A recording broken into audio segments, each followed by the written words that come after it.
So let me let that get situated. And I also want to just so y'all know, we do have our spring sessions of groups start on Thursday, and we do still have some open spaces. And let that get I'm getting situated. And I also want to hate when that happens when it starts playing and then I'm hearing what I said about 30 seconds ago, and my brain does not like that. So let me mute that. Okay, good. Well, I'll say as for if you're occupied I'll just say, everyone, folks know we are having a registration, one of our official registration events tomorrow for season 36. But if you can't make that event, or if you just want to chat with a coach about the program, you have any questions we can answer for you, we'd be happy to schedule a one-on-one consultation with you. We are fielding those requests. I actually think I have one on the calendar for tomorrow. So, Awesome. yeah. So feel free to reach out. I'll find the link and I'll drop it in the chat. Awesome. Yeah, and we have and Terry just said in the chat that he's ready to sign up, which is awesome. You're one of my names on my list of people we're hoping to have come into the community. So it's a great time to join us. As I've mentioned on this week's podcast that came out this week, we were experiencing under low enrollment.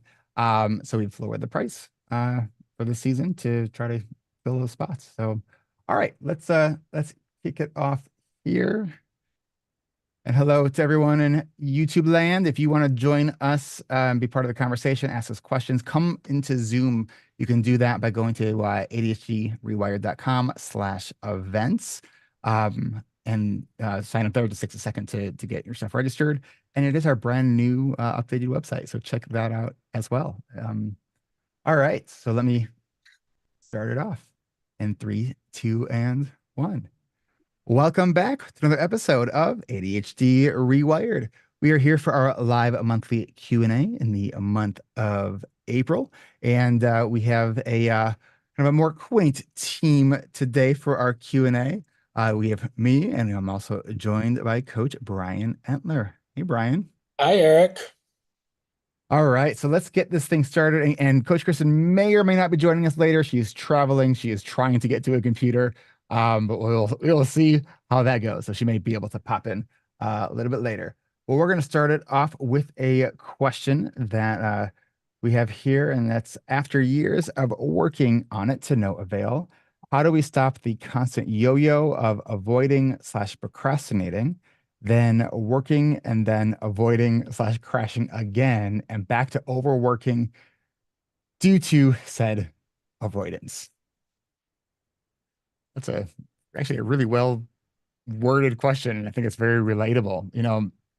Uh, for me, I think the first thing that kind of that makes me think of is what's sometimes hard about, because maybe we all know that this idea of time management is kind of a misnomer. It's really all about energy management. And, with the way a lot of us kind of work, we tend to work until exhaustion. And then we are kind of borrowing, those executive function resources, or if you like the analogy of spoons, from our sort of future selves. And what's so hard is to sort of is the pacing of how hard and how much we push. So we're not getting to that cycle of burnout and then overwhelm and then avoiding. It's hard to stop when we feel like we can keep going. I know I struggle with that a lot. For me, transitioning especially when I'm in the groove of something, it's hard. And so it's really trying to identify those patterns and then developing sort of those pattern interrupts, to as we're tracking. All right, so like, for example, this week I'm doing a lot right now without really any administrative team. And so like me yesterday, I had an amazing day. I got probably more done yesterday than I did in like a week. And already I'm like, I'm just hoping that I can sustain this through the week. Right. So it is a real struggle. Brian, what are your thoughts on this one? Well, we actually talk about this in our coaching program, the ADHD productivity cycle, where we often feel like we're behind because, we are not doing things in the same cadence that we perceive other people, mostly neurotypical people, doing. So we want to catch up. So we feel like, oh, we have that feeling of I'm constantly behind. I'm going to work harder. I'm going to stay up late. I'm going to, come in early the next morning. And I'm speaking from my experience from my first career working in banking. I'm going to come in and work the next morning. And then without realizing, like we put, 1.5 to 2 times as much effort into the same activities as neurotypical people and our other folks that, and this is all based on our perception, we're actually depleting ourselves really, really rapidly. So that's where that avoidance comes in. That's where that cycle comes in. And you hit on it right before there, pattern interrupt. If you see, I think it's great that Agata has identified this cycle. The question is, how do we break the cycle? Like, obviously, there's some kind of programming in there that is creating this output. So, if we want to change the outputs, what do we change with the inputs? What can we change with our actions that are going to break this cycle? We don't always have the luxury of changing what our obligations are at work or at school or with our family, but we can change our approach to them and the way we think about them. So, I would say, start looking at that. If we identified that there's a cycle of yo-yoing between avoidance and procrastination, let's get curious and start looking at that. What is feeding that cycle? What actions can we change to change the inputs that'll change the output and create that, pattern interrupt? Yeah, and it's, I think one of the hard things too about identifying the patterns, I feel like it's a long tail, right? Of like we're doing the stuff we need to do, and then it's like where you get tired. And so I think that pattern, it is hard, but it's, like a lot of things that are patterns, it is knowable and trackable. It's just a matter of how do we sort of set up those experiments? How do we ask others for feedback if we're not seeing things ourselves? And it's, like how we do life with ADHD. It's constant beta mode. We are constantly experimenting and iterating until we kind of find what's working better.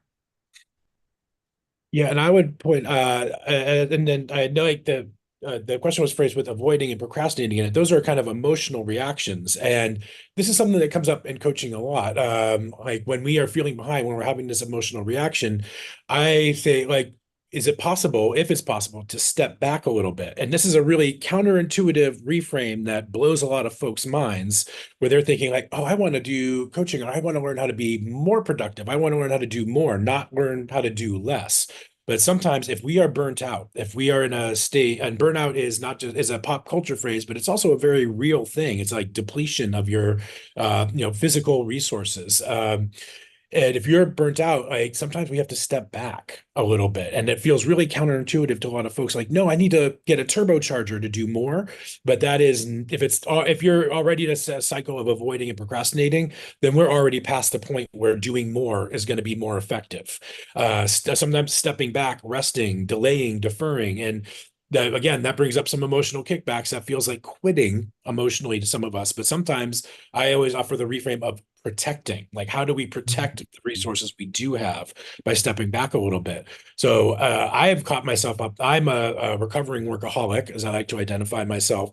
And I find that's one thing I've learned. It's hard to do. It's a lesson I keep relearning is sometimes when I realize I'm caught up in a cycle like that, I try to figure out how do I step back? What can I take off my plate right now? Not just so I can focus on fewer things and do them more effectively, but to also kind of rejuvenate myself, give myself a breath or a rest, not just physically, but also mentally and emotionally.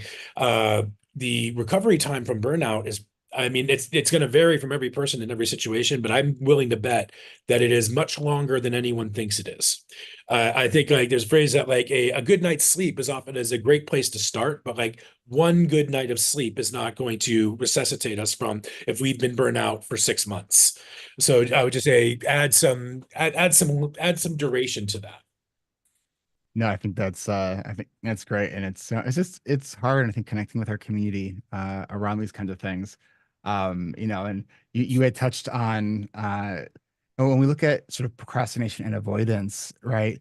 I think if it's so important that we look at it through the lens of emotional self-regulation, right? Like that's what procrastination is. We are trying to like emotionally self-regulate this uncomfortable experience that we're having in that moment. And so I think it's, you know, letting go of these ideas of laziness or not caring, or because it is none of those things. I think questions like this don't come up if you don't care, right? So clearly there's a caring to that. So I hope that helps a bit. Thank you for that question. And put in the chat that Agatha So I've been mispronouncing her name for a long. Oh, oops. Mhm. My apologies. I'm so bad at getting name pronunciations right. So thank you for that. All right. We have another question. Oh, we have a go live. So let's bring Heather up here. Let me click that button. Hey, Heather. How are you? I'm doing all right. How you doing? Doing well. All right. So what is your question? So I'll just kind of read it from the chat. So Sure. hopefully it's a little more consistent. But the question is around um, brain scans or more testing to identify a more prescriptive or specific approach to whether that's medication, like where are we lacking? Where are those things that we could potentially do to make marked improvement that's unique or specific to us and where we're at? And I've just been kind of going through Daniel Amen's book and the Amen Clinic where they do all of these scans and these tests and stuff, and just wanted to know any experience or any firsthand. I talked to one of my doctors in the past, and he said it was just so expensive to do a scan or to do any kind of blood test or anything to identify. I've tried several different types of medication and different things, and I keep asking the question, how do I know if it's working? So my thought is, from what I've heard with people, it's kind of like love, when you know, or when you, like, people will recognize around you and I'm see yeah. marked difference. So just curious what your experience or thoughts on that subject. Yeah, so I'm going to sort of paraphrase quote what Russell Barkley has said on the brain scans, that says it's in theory a great idea. The problem is that it doesn't actually work. And those scans, they can show things in group studies, so we can see sort of group averages, group similarities. But one of his main points is that there is a 50% false positive on those tests. All right. So like that's, you might as well flip a coin then. All right, because that's the same chance of being right or wrong on that. I know there are studies looking at using fMRI as a method for both diagnosis and potentially looking at treatment options there, but like similar to the other scans, it is cost prohibitive. Um, I think the thing that it's kind of interesting when we look at anything related to mental health and diagnosis, is that like so many of us so want that like that absoluteness, that like, it's like, am I pregnant or am I not pregnant? Like I don't want like kinda, right? Um, but when we look at how much we actually do know about ADHD, and I'm gonna meet you here to get some background.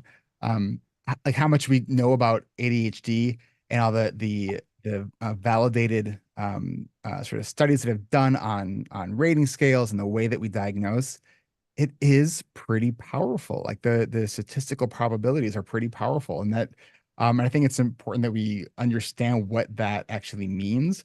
I think it's important that we look at um, when we're looking for evaluation and diagnosis, people that understand ADHD, because I'm sure we've all have experienced mental health professionals, doctors, the people who are supposed to be experts and get it, who so clearly don't get it, right? And so like those rating scales are a part of the picture, but it's also those clinical interviews. So that's also when we're looking at medication responses, where it's the the genetic testing pieces. I know this is sort of also another controversial thing around it. It's the trial and error is still statistically um, has statistical power to it. If you start with an amphetamine and you don't get a good response there, then you switch to a methylphenidate, and there's so many different um, what's the word, preparations of the medications. I know a lot of doctors will say, well, if you have a family member that takes certain medication and they're prescribing and they're responding well to that, that could be a good place to start.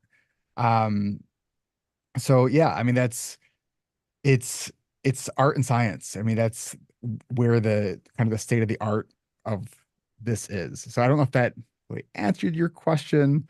I mean, do I think it would be cool to have like a cool like spec scan of my brain and like what I want to put in a frame? Like, sure, like that'd be cool if I had some extra cash that I wanted to, have a cool piece of artwork. But I don't think for what we're looking for on ADHD, it is reliable for diagnosis or treatment. Okay. Yeah. Um, Good to hear because it's just, you hear all these different things and you know, it's sad that in this day and age that our medical is more often still the same as a mechanic of, well, let's try this. If that doesn't work, let's try this. And, you know, Yeah. um, science is still not, um, as far as we, would You know, like to see it. and I think, if we think about science, like science, I think to me can be best described as to the best of our knowledge, right? Like it's based on the information and knowledge we have, based on, the way research has been done. This is what we understand as of right now. And that doesn't mean that that can't change. In fact, it should change as our understanding of the way the brain works. I think there's a lot of people right now, as I've been having a lot of these conversations with people in the community, and other mental health professionals and ADHD coaches, that like, we, as much as we think we understand about the brain around ADHD, um, I think that we're actually realizing there's still a lot that we don't know. So it's interesting. It's also pretty frustrating. Um, but is going to back to one of the things you said about um knowing whether or not certain medication is effective. You know, people with ADHD are historically not great self-reporters. So having asking the people who you are close with, like for that feedback, asking for them to, fill out some rating scales, or, if there's certain behaviors or things that you are specifically trying to address, asking specifically about, how are you seeing me now that I'm taking this medication? Do you notice a difference? Because I talked to many people who have said that I don't feel any different, but everyone in my family can see, like, says they notice a difference. So like that Yeah. happens. So I agree. I think that's a good point that our perspectives are skewed or we don't remember accurately, um, and being able to recognize. Um, uh, if you don't have any other questions, I do have another question that was recently asked of me. okay, I go ahead. Go ahead. Yep. Um, a friend that tutors kids has reached out and said, what's going on with all this ADHD fad was kind of her language around all of a sudden so many more moms are coming to me about their kids having ADHD. And I was just kind of taken back and trying to provide some education. But it's just kind of what are your thoughts on that for the listeners, when you hear somebody kind of saying that, what are some good ways to provide resources or give some more accurate, feedback or thoughts? Yeah, no, it's a great question. It's what the research shows is that ADHD is actually probably more underdiagnosed than overdiagnosed. It is certainly, are there places that it is overdiagnosed? Sure. Or misdiagnosed? Absolutely. Um, but I think part of it is there's a growing awareness of the understanding about what ADHD actually is. And so I think that's a big part of it. ADHD has always been here. It has always been around. This is not something that is, because of modern or modern fast-paced world. Like, does it exacerbate ADHD? Sure. Yeah, like when we're being bombarded with every kind of input and we're just trying to regulate our brain, like sure that can exacerbate things. Has the impact of COVID and sort of the trauma of that whole period. I think a lot of people think that, oh, it's behind us now. I don't think that as a society we are dealing with the trauma of the pandemic, right? I think it's I mean I'm only speculating, but I also think that's one of the potential reasons why we're seeing some under enrollment in our groups. People are, I think, are done with Zoom. They just like they don't want to be on Zoom anymore. So I don't know. But it's I think people, when they see behaviors that are human behaviors, like forgetting, procrastination, putting things off, maybe some irritability. These are all normal human behaviors. The difference is with ADHD is it's this cluster of them, and it happens often, and it happens in multiple contexts, right? So we can relate, like most people can relate to features of ADHD. It doesn't mean that it's actually ADHD. And the other thing I want to add to that too is, whenever I hear this, like, parents are so quick to medicate their kids.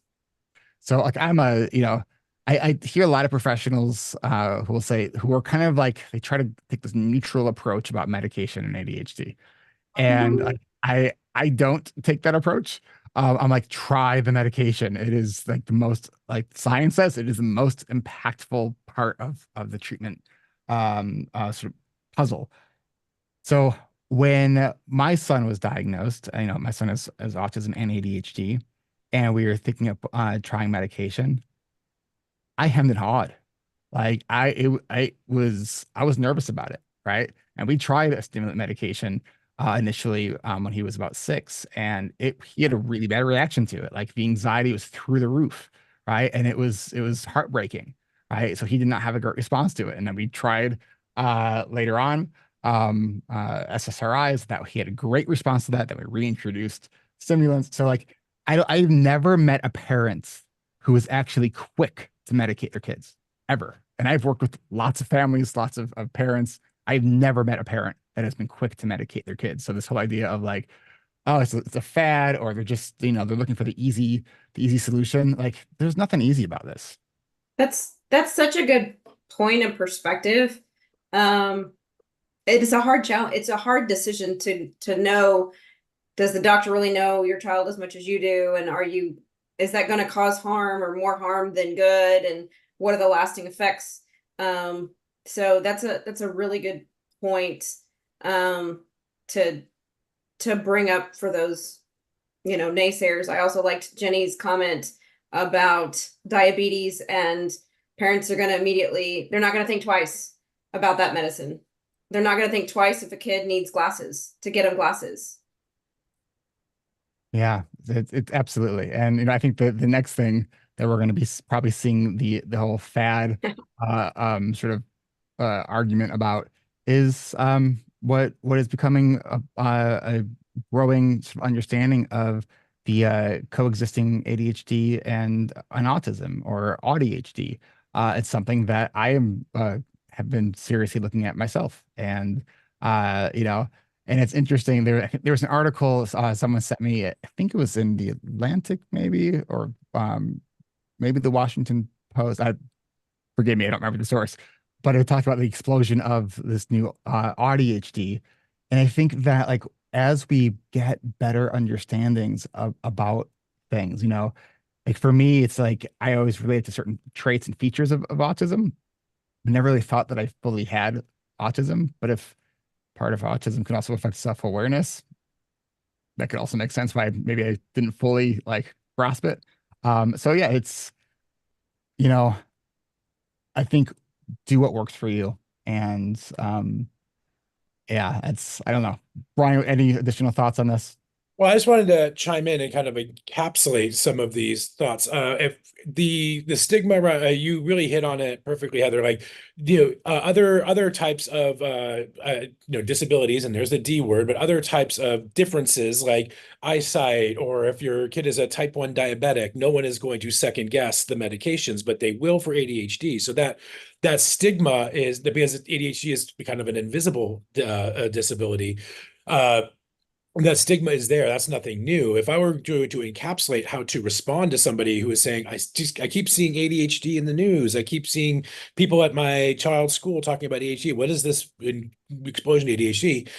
I would my one key framework is because science is getting better at diagnosing it. We're learning about it better. It's been misunderstood up until this point, much like other conditions have been misunderstood in the past. For example, autism. What would have autism been called 20 years ago or 30 years ago? The field of knowledge is expanding so rapidly. So I would encapsulate with that because science is getting better at understanding and capturing it. So it's always been there. We're seeing it more clearly now.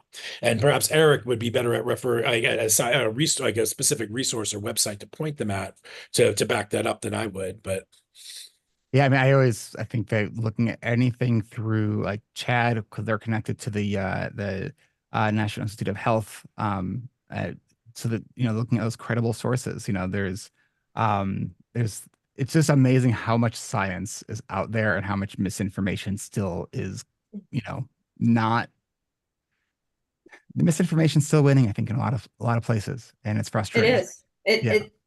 It is on so many levels, for so many things in our medical and government. I think all of that mistrust affects the misinformation on a lot of levels. I think also the fact that people are hearing about it more, maybe some of those effects of COVID in the fact that now it's okay to talk about neurodiversity. It's okay to talk about mental health problems and struggles, and that has never been socially acceptable to talk about, and it's starting to change. And so I will say for myself, once I got my diagnosis, which was right at 2 years ago, I start talking about the things that I was too ashamed, the failures I was too ashamed to vocalize before, because I thought it was a moral failing on my part and not my brain is different. Yeah. And we don't want to talk about flaws that we think are a moral failing or a lazy or whatever. But once we know that it's not, and that's why I tell people about go get that diagnosis, because it changes the perspective on so many struggles that you can start to heal some of those wounds. Yeah, absolutely. Yeah, self-awareness and that information, it's power. It really is. Doesn't make it an easy process, and there's certainly there's a grieving process to any sort of new understood identity. So yeah, I've really enjoyed this question. Let's do this. Let's take a quick break, and when we come back, we'll have some more of your questions. So we will be right back. All right. And just a quick mention for those who are here live, our coaching groups they start on Thursday, and we have a registration event tomorrow. And if you haven't heard, I announced on this week's podcast, due to lower than typical enrollments, we have lowered the price. So this is a great time for you to join us. So you can go to our website, go to coachingrewired.com to learn more. And if you can't make tomorrow's registration event, but you are interested in joining, we are also doing one-on-one registration interviews. So coachingrewired.com is the starting place for that. All right, let's let me just make a quick marker on my audio. All right. We do welcome more questions to come into the Q&A. All right, we are back. And we have another question here. Agatha says, I am 100% team medication plus support, therapy, etc. But when I miss it a day or two of meds, the crash can really feel like a lot, almost too much, too intense. Is this because before I took meds, I just didn't realize how bad it was? Or does taking stimulants long term actually change us long term, so we function worse without it. Is there any scientific research regarding that? It's a good question. So I know this part isn't necessarily part of your question, but I was struck by the whole thing about like, these meds are addicting. And then the response that I kind of love to this is, if it's so addicting, why do so many people with ADHD forget to take their meds? Right? Mhm. Like, uh, and old thinking used to be, you can take these medication vacations, or don't take it on the weekends. But what research has emerged that says, it may actually impact the effectiveness of these medications over time if you're on it, off it, on it, off it, on and off it, right? And so it is for that regulation, sort of consistency piece. There has been research that has shown that the longevity of an effectiveness of a particular medication seems to do better when taken very consistently. Um,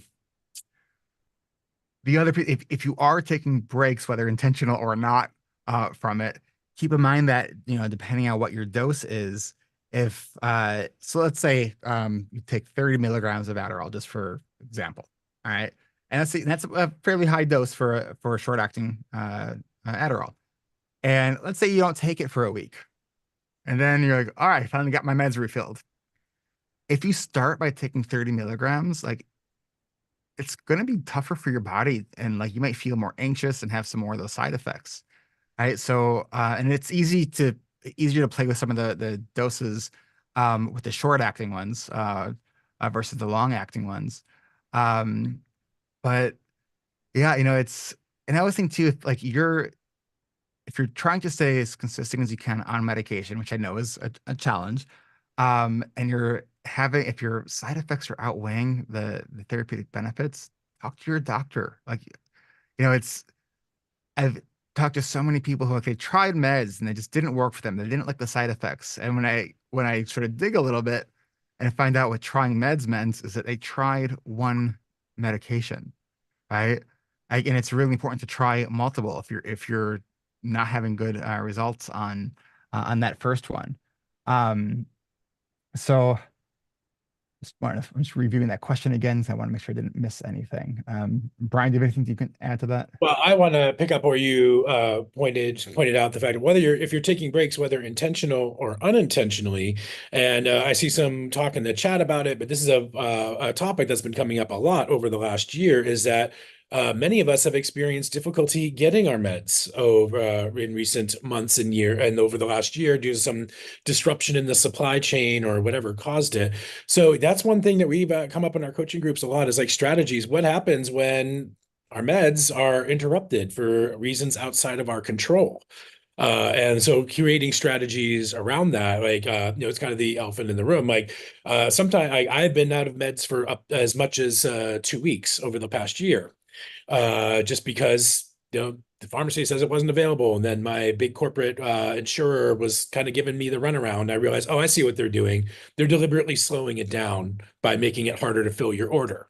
So they're putting obstacles in the path of ADHD people who don't have their meds. I'm like, thanks a lot, Kaiser. Go ahead, sue me. I don't care. But so I would be interested if anyone has a follow-up question about what we can do when we have those unintentional breaks in meds. How do we, well, like you said, what we can't always control whether or not we have access to the meds, but we can maybe put some things in place around it. If anyone has any thoughts about that or what they've done with experience it, throw that in the chat or ask a follow-up question. I'd really like to explore that with you. Yeah, and that is so hard when I can't get the meds. And I've been kind of fortunate. I haven't had too much difficulty in getting my meds, but there have been some delays. And I think that part of an ADHD diagnosis should come with like a month backup supply of medication. Whether it's because of future shortages or because just ADHD shows up and we don't get our meds refilled as quickly as we need to. Because it's hard. I mean, it's for me, it would be like trying to leave my house without glasses on. I can't. Like I'm so legally blind. I have like a -12 prescription. Like I can't. For me, it's like my life depends on having access to the stimulant medications. It's so it's I just my heart goes out for those people who can't access it, or if they're underinsured or not insured, or can't afford it. You know, so it is hard. I know like all the other self-care stuff like exercise, sleep, all those things are great and sometimes harder to actually do when you don't have the medication. And there's also people who actually have done good trials of different medications and don't have a good response to it and can't take medication. So medication is not a panacea. Like I, I still very much have ADHD with medication, right? And so it is not a cure-all by any means. But it does make things a bit easier. It does help us sort of bridge some of those gaps of our intentions to our actions. Okay, let's see. Follow-up questions. Let's see. Um, Agnes said if I have to take it before 11 a.m. or I don't sleep. So sometimes if I don't remember before, I can just take them. And that's what the issue is.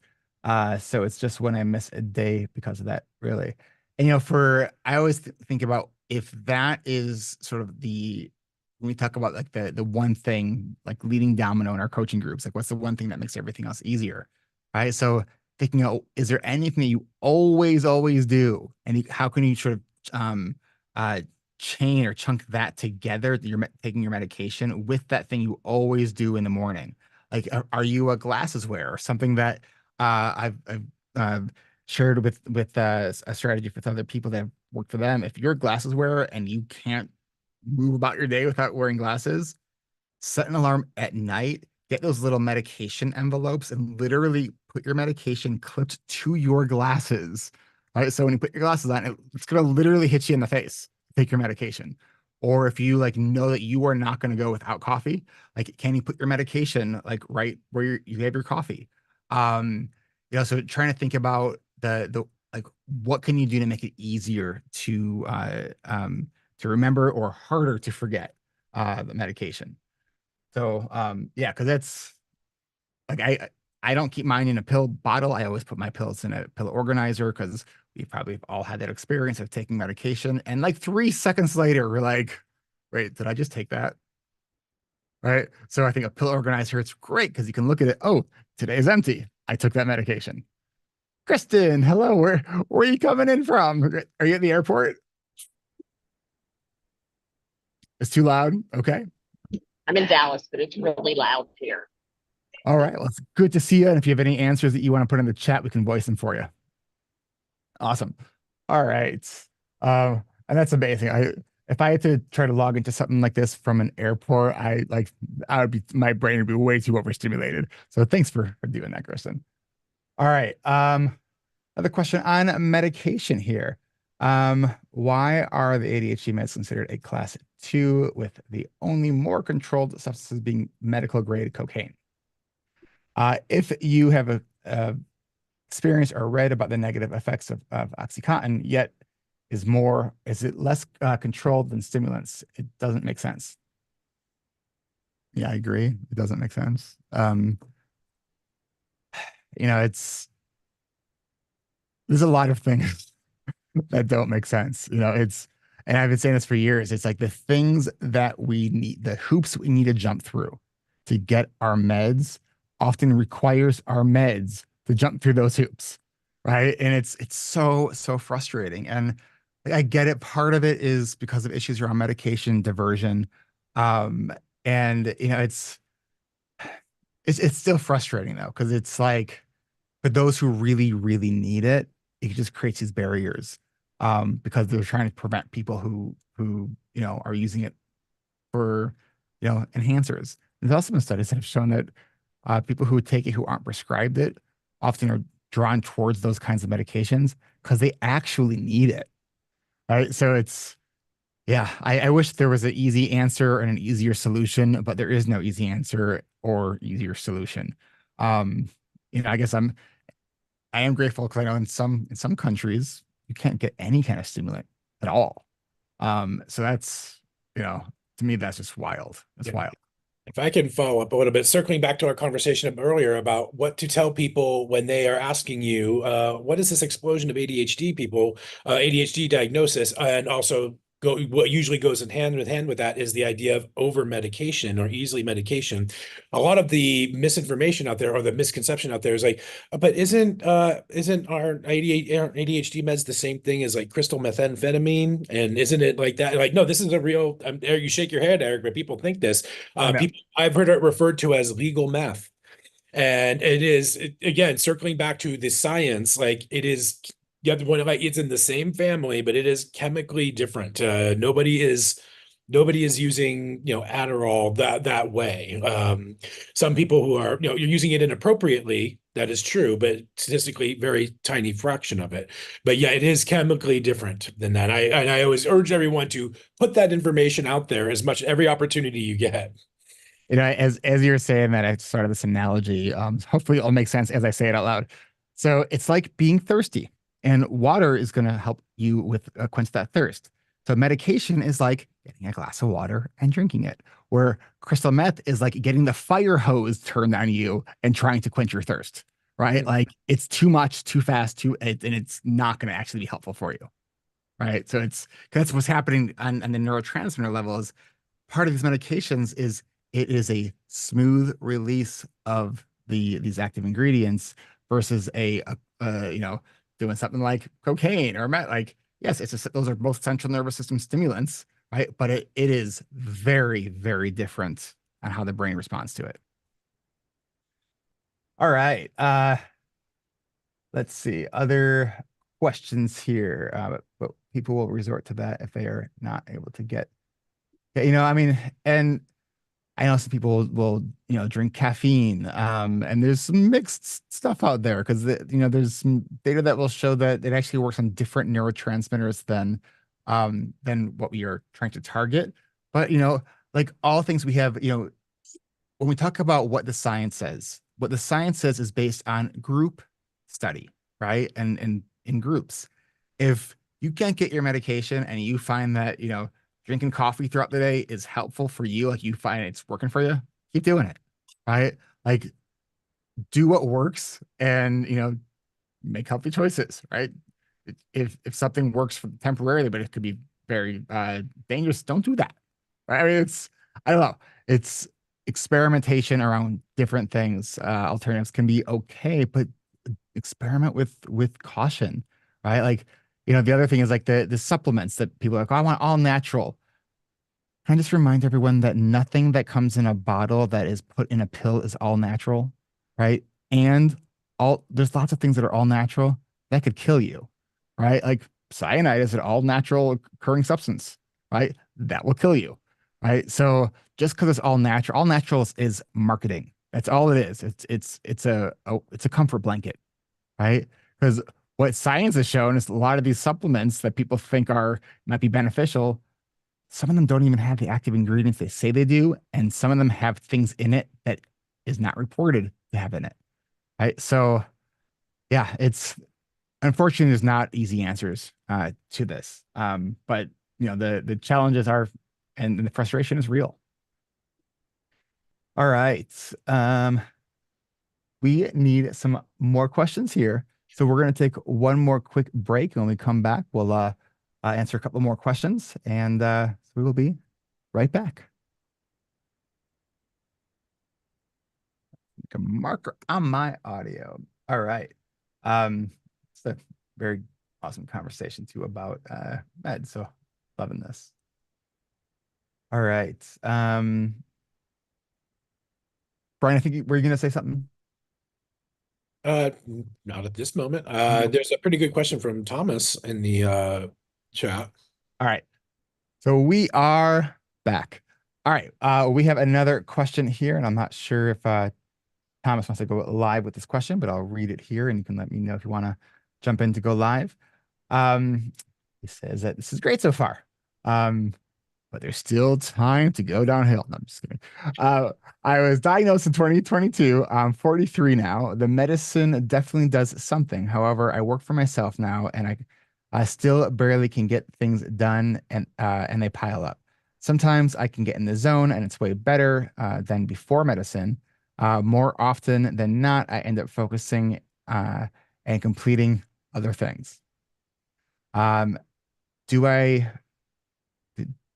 do or should I get CBT or cognitive behavioral therapy? How do I stay in a routine if I don't? When is CBT appropriate? Okay.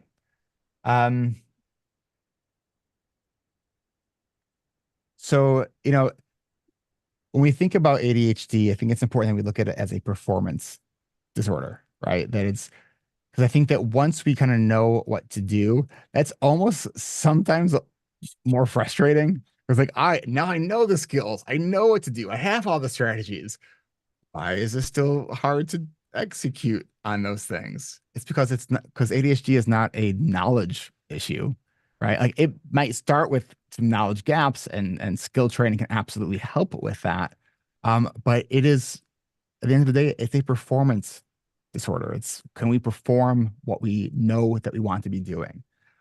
As far as should you get CBT and how do I stay in routine? So, CBT can be very helpful with ADHD stuff, especially around thought distortions and looking at is what we're thinking based on reality? Are we, a lot of people with ADHD kind of fall into this all or nothing thinking, emotional self-reasoning. So it's like, if I feel it, it must be true, right? Like it's not, it feels like it is, but it's not. And to looking how to reframe and do some of that cognitive restructuring can be super helpful.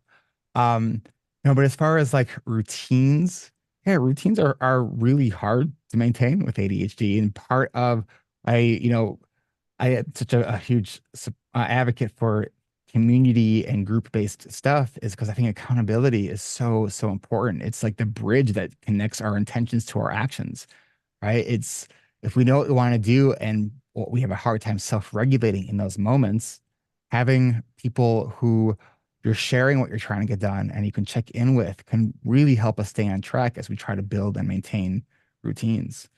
Brian, what are your thoughts on this? Well, obviously, I'm a big fan of therapy and CBT in general, whether you have ADHD or not, but I think it's particularly useful for people with ADHD. And who was I having this conversation with yesterday? ADHD, especially unmanaged or undiagnosed ADHD, is affecting us all throughout our lives, especially during those developmental periods of our lives, the key ones, ages 3 to 5, ages 5 to 8. And Kristen, who's works with younger people in her therapy practice, might be able to speak to that more articulately than I can. So, and when we become adults, we have been moving through those key developmental phases with a lot of impairments and differences and unrecognized differences. And that manifests as we're adults. It's almost kind of like an intergenerational trauma thing. I think CBT is great for sorting through all of that. Whether or not it's a direct treatment for ADHD, I don't know. Eric, maybe correct me. I don't know if that I'm ready. I'm not ready to make that statement, but I think it's a great part of the puzzle. It's a great piece of like a three-pronged treatment plan. Like CBT on its own may not is great, but CBT and medication or CBT and coaching, CBT and a community-based aspect basically take more than one path, is what I'm saying. But that is definitely one of the paths. Yeah, and our coaching program is very CBT based. Like one of the reasons, just looking at the issues of like time blindness, one of the reasons we spend so much time in our groups on time tracking and time doing these sort of time estimations, like how long do we think these things will take? Part of why so many of us with ADHD experience significant overwhelm because we have no clue how long things take. So when someone asks, "Hey, can you do this?" We're like, sure, we could do it." Like, and we have no idea if we actually have the time or bandwidth to do it. So by doing actual time tracking and making these predictions and then actually tracking it, we can actually get a clearer idea of not just how long things take, but how much our brain distorts our perception of time, right? So like for me, like I know if I think something is going to take an hour, it is almost guaranteed going to take me at least 3 hours, right? Like in what I do for myself personally on that front is I go to the point where I'm like, could it take 2 hours? maybe. Did it take 3 hours? Like as soon as I hit that, like, nah, I can't, it wouldn't take that long. That's usually how long it takes. And so I've learned through like, okay, like that just it is what it is. It's sort of like I don't know if you ever play any kind of sport that involves wind, and if you have to factor the wind, it's kind of like that, right? It's like I know in my brain, my gut says an hour, no problem. Like, all right, like wisdom has taught me 3 hours. And to me, that's great to know. Like, I don't beat myself up about that. So that's part of like one of those CBT approaches of like, okay, now I actually know how long things take. Now it's easier for me to say, no, I'm sorry, I can't do that. I don't have the time or bandwidth to do that. And I'm going to read, Kristen gave us some great stuff in the chat. She probably can't talk right now. And I really appreciate Kristen making this heroic effort to be in our Q&A today about CBT. Because Kristen is a therapist, as is Eric. She says CBT is specifically for reframing distorted cognitions and beliefs. And many people with ADHD experience triple the amount of negative feedback, I know, in those key formative years. And it's very easy to form a negative internal belief system or a core limiting belief that I call. And I'm speaking from my own experience here because I definitely experienced that growing up. CBT is a great first step to unraveling that. And to looking like what is our perception. It just as Eric rarely points out, ADHD can distort our perceptions of time, but it also lends up into distorted perceptions of ourselves. So picking that apart is really, I think, an essential one of the a column of ADHD management. If we're not looking at ourselves and our emotional spiritual center as not just like not just how productive we are or how quickly we can do things, but how we feel about ourselves, that's really a huge part of the puzzle that can't be underestimated. Yeah, no, I think that's huge. A couple of years ago, I was working with this therapist, and I don't remember what it was that I said, but she had just put this kind of very pointed question at me after I said something that was, was kind of I was expressing a negative thought about something, and she just goes, "Whose voice is that? Because that doesn't even sound like your own like narrative. Like, whose voice is that?" And when she said that to me, like, when the Kristen had said about 3 times the negative feedback, I've actually seen things that have some 18 times negative feedback, right? So when we think about like whose voice, like, it's those things that our parents have said through us throughout our life, our teachers, like that often becomes our inner dialogue. And I think it's so important that we learn to sort of address those things. And I think that in community and in group coaching, what's so helpful about it is we can see ourselves in others and we start to see, wait, this person's being so hard on themselves, but we also see all the awesome stuff that they're doing. And then we start to see, that reflected back. And it's like, wait a minute, maybe I'm also being too hard on myself. It's something that I regularly I got to catch myself in and of myself, my own inner critic. It's when you grow up and have a lifetime of negative feedback, like it's those narratives are entrenched. And one of the things we know about learning is like you can't like unlearn or remove those narratives. What you can do is sort of building on top of those. So those negative thoughts, like and narratives, they're going to be there, right? Because the idea that neurons that fire together wire together. What we want to try to do is create new neural pathways so there's different routes that our thoughts can take. And it takes time and experimentation and a heck of a lot of self-compassion because it's tough. It's a tough process.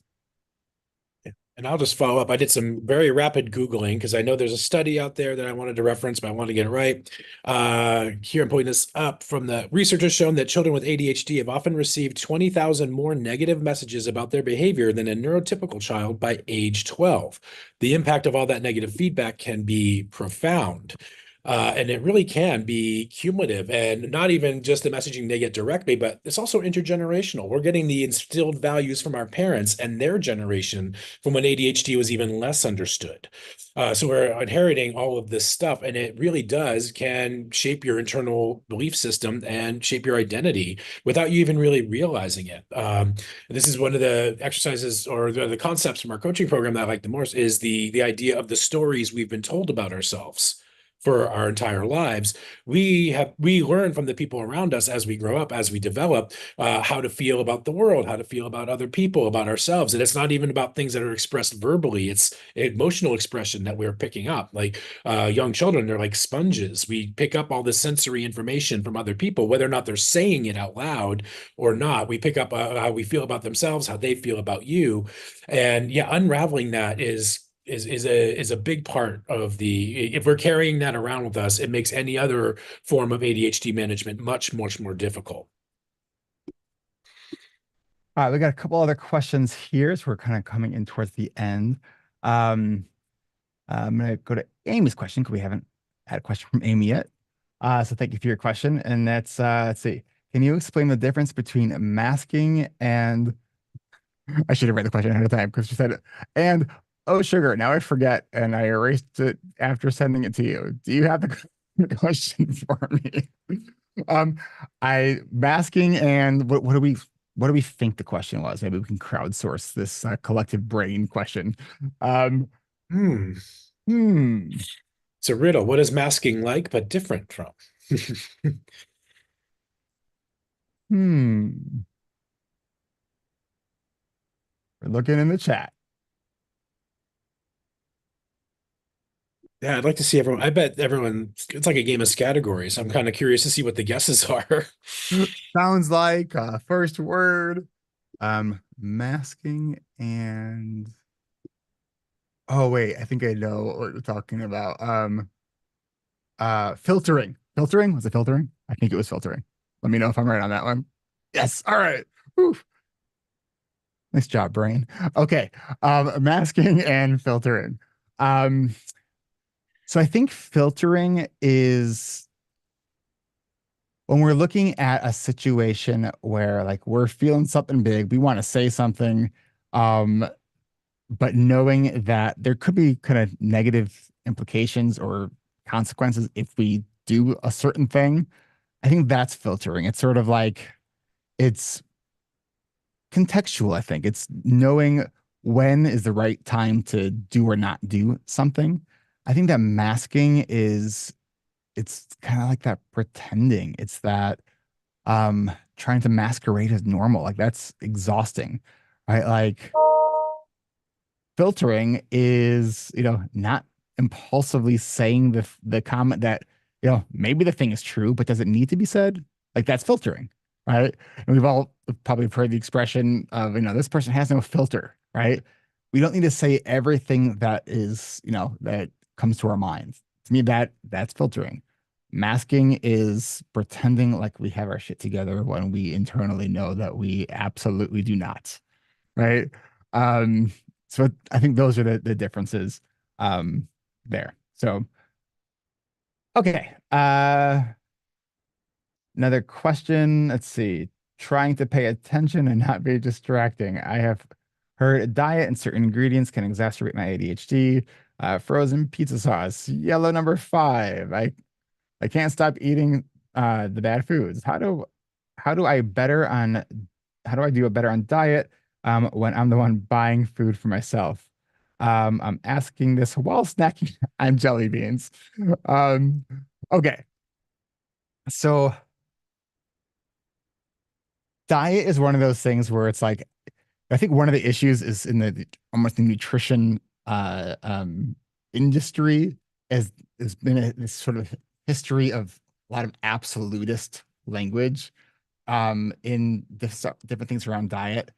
Like for me, like I know that my body does not like things that have corn derivatives in it. Like my body does not like it. It makes me feel very sluggish, like get nauseous, like and it took me a while to kind of figure that out. I think, you know, trying different things around your diet, like if eliminating something makes you feel better, awesome. Then you found something that your body is sensitive to, and getting rid of that can be helpful. Um, like, 15 years ago, I read something about how um, going high protein, low carbs can really help with ADHD. So I said, hey, like I felt like at the time I was managing my ADHD pretty well, but I was still having that really sort of slow to activate in the morning, and like my mornings felt very challenging. And so I said, I'm going to try it. So I tried switching to um, the high protein, low carbs in the morning, and I tell you, it had such an impact that I have continued to stick with this about 15 years later. Right? I learned that for me, high carbs make my brain sleepy. Like I love carbs. I save them for the nighttime though, because that can actually help me with sleep. The yellow five, all those kinds of things. You know, I think there's a lot of sort of food chemicals that probably are not great for us. And I think it's worth exploring. But like think we just need to have caution around um like the absolutist language around that, saying like, oh, sugar is awful or this is awful. I know people who have eliminated sugar, and I have tons of respect for them because I can't imagine doing that, but who say that they feel amazing after like it was like hell for 2 weeks, but they feel amazing now. Right. So it's one of these things where it's not going to hurt you to experiment with your diet. Right. Um, it can be challenging though. So you got to, like with all things, we got to weigh the pros and cons. Um, if you are the one doing the shopping, and if your intention is to not get the jelly beans or the other things that you maybe have a harder time with self-control over, for me, I'm a huge fan of using like Instacart, and because I'm not going to then do impulsive, I just go right to like order again. Like, so I look at what I've already bought in the past, and that's typically what is on my list. And I don't do those impulsive grocery store uh purchases. Because for me, like, especially with like sweets and like, you know, cakes and cookies, like my willpower on that is awful. Like it's almost torture when I have it in my house, because it's like I almost want to just eat it all so I'm not like tempted by it. So what I do is I don't bring that kind of stuff into the house. And if I have a real sweet tooth, maybe I'll get something at a restaurant, because that's what it is. But I've recently discovered True Fruits. Have you tried those?